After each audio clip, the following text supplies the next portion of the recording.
Asia cup দরজায় কড়া নাড়ছে, আর বাংলাদেশ দল এবার চমক দেখাতে পারে ৩ তরুণ তারকার দুর্দান্ত পারফরমেন্সে। কে জানে এই তিনজনই হয়তো হতে যাচ্ছেন এবারে টুর্নামেন্টের গেম চেঞ্জার। বিসিবি তাদের নিয়ে ভাবছে বিশেষ পরিকল্পনা, আর সমর্থকদের চোখেও তারাই এখন আশার আলো।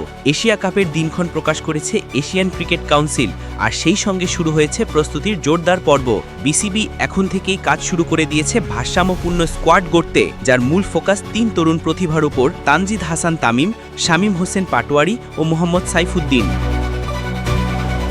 তানজিদ হাসান তামিম এই তরুণ ওপেনার ইতিমধ্যেই বাংলাদেশ দলের জন্য অপরিহার্য হয়ে উঠেছেন। তার ভয়ডরহীন ব্যাটিং স্টাইল, বড় শট খেলার মানসিকতা আর হার্ড হিটিং অ্যাবিলিটি তাকে এনে দিয়েছে আলাদা পরিচিতি। চলতি বছর ১১ ম্যাচে তামিম করেছেন ৩১০ রান, ২১টি ছক্কা হাঁকিয়ে তিনি এখন পর্যন্ত সবচেয়ে সফল ব্যাটারদের একজন। তার স্ট্রাইক রেট ১৫০-এর উপরে, আর বিদেশের মাটিতে, বিশেষ করে সংযুক্ত আরব আমিরাতে তার পারফরমেন্স আরও চোখধাঁধানো। এশিয়া কাপে তামিম হতে পারেন ইনিংস গঠনের মূল কারিগর। শামীম হোসেন পাটোয়ারি ইনিংসের শেষ দিকে এসে যিনি ম্যাচ ঘুরিয়ে দিতে পারেন একাই, তেমন খেলোয়াড়ই হচ্ছেন শামীম। ২০২৫ সালে তিনি ১৪০+ স্ট্রাইক রেটে ব্যাট করেছেন, যার মধ্যে দেশের বাহিরে ১৬ ইনিংসে ১৬২ স্ট্রাইক রেট ধরে রেখে করেছেন ২৩৫ রান। তার পার্ট টাইম বোলিংয়ের ক্ষমতাও অনেক সময় দলের জন্য বাড়তি সুবিধা হয়ে দাঁড়ায়। কোচ ফিল সিমন্সের পরিকল্পনায় শামীম থাকবেন ফিনিশার হিসেবে।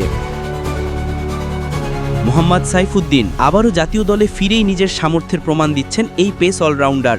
বর্তমানে টি-20 দলে একমাত্র নির্ভরযোগ্য পেস অলরাউন্ডার তিনি। বল হাতে যেমন কার্যকর, তেমনি ব্যাট হাতেও আছে তার গুরুত্বপূর্ণ অবদান রাখার ক্ষমতা। তাই সাইফুদ্দিনও হতে পারেন দলের গোপন অস্ত্র।